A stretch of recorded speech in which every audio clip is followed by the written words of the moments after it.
सभी को बहुत ज़्यादा गुस्सा आया है भंवर पाटिल का, इतना ज़्यादा गुस्सा कि वो एक ही पल में अपनी पूरी की पूरी भड़ास उड़ाल दे भंवर पाटिल पर, क्योंकि भंवर पाटिल ने हरकत ही ऐसी की है। वैसे भंवर पाटिल किसी न बहाने से आकर सभी से बातचीत करने की कोशिश कर रहा है, सभी से एक रिश्ता जोड़ने की कोशिश कर रहा है, सभी के दिल में अपने लिए जगह बनाने की कोशिश कर रहा है। इसीलिए तो अपनी ड्यूटी छोड़कर जब देखो तब भंवर पाटिल यहाँ वहाँ यानी जहाँ जहाँ सभी होती है वहाँ वहाँ आ टपक पड़ता है। अभी यही देखिए ना कि किस तरह से भंवर पाटिल आ पड़ता है सभी के दुकान पर, जहाँ सभी पढ़ाई कर रही होती है। वो सभी से बहुत ट्राई करता है बात करने का, पर सभी बात नहीं करती। इवन वो भंवर पाटिल की तरफ बात तक नहीं देखती तक नहीं है। इसीलिए भंवर पाटिल सभी के माता पिता की बात छेड़ देता है, पर क्या फ़ायदा होता है, सभी कोई नहीं जवाब देती सिवाय इसके कि उसको जब जब वो वर्दी वाले इंसानों को देखती तब तब उसे ये महसूस होता है कि जिसने भी वर्दी पहनी है उस पर काफ़ी सारी जिम्मेदारियां हैं,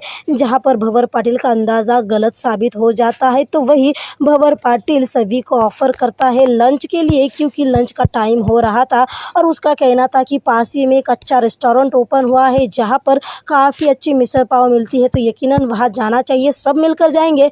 हरिणी शुक्ला जी, शुक्लाइन यानी शुक्ला जी की वाइफ, और सभी यानी वो सभी के साथ साथ सभी को ट्रीट देना चाहता था। भाई अब सभी को जब ट्रीट देनी है तो थोड़ा बहुत नुकसान होता है तो क्या फ़ायदा चलता है। पर क्या हुआ, सभी ने तुरंत से ना कह दिया, ये कहते हुए कि उसे पढ़ाई करनी है। वैसे इस बार डिसअपॉइंट होकर भंवर पाटिल चला तो जाता है ये कहते हुए कि उसे एटीट्यूड पसंद है और जो चीज़ आसानी से मिलती है वो उसे पसंद भी नहीं है। उस वक्त तो वो चला जाता है, फिर क्या था, वो घूम फिर के दोबारा से आ जाता है। सिर्फ आता ही नहीं बल्कि सभी के हाथ से किताब छीन लेता है। एंड जैसे कि हम लोगों को पता है कि जब जब सभी को पढ़ाई में कोई डिस्टर्ब करता है उसका गुस्सा आसमान को छू जाता है। वैसे भंवर पाटिल को जिस तरह से गुस्से से देख रही थी सभी, उसके बाद तो यही लग रहा था कि भंवर पाटिल पर बहुत ज़्यादा गुस्सा उड़ेलने वाली है सभी। और यही डर हरिणी को भी सता रहा था कि कहीं सभी भंवर पाटिल के साथ कोई बदतमीजी की भरी बात ना कर दे, उसे कोई ज़्यादा गुस्से में कह ना दे। पर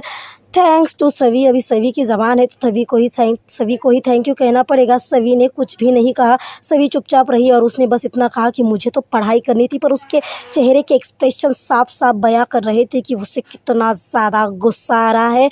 वैसे भंवर पाटिल ने इसलिए किताब छीनी थी क्योंकि वो अभी साथ में लंच करने की बात की है, तो साथ में लंच करके ही मानेगा भंवर पाटिल भाई अड़ियल जो ठहरा ये इंसान। और इसीलिए उसने मिसल पाव पूरे लोगों के लिए लंच के लिए वहीं पर यानी आयश चाय वाली के दुकान पर ही ऑर्डर कर दी थी, ये कहते हुए कि वो तो अनाथ है और जब जब वो फैमिली देखता है सभी की तब उसे बहुत अच्छा लगता है उनके साथ टाइम स्पेंड करना।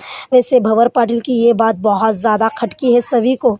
तभी तो सभी को याद आने लगी है ईशान की बातें कि किस तरह से ईशान ने टोका था भंवर पाटिल को, ये कहते हुए कि आखिरकार भंवर पाटिल वहाँ वहाँ क्या करता है जहाँ जहाँ सभी होती है। यही तक नहीं, मतलब ये बात तो खटकी है, पर फिलहाल के लिए सभी ने टाल दी है। पर तब क्या होगा जब सभी के पास फूल आते हैं।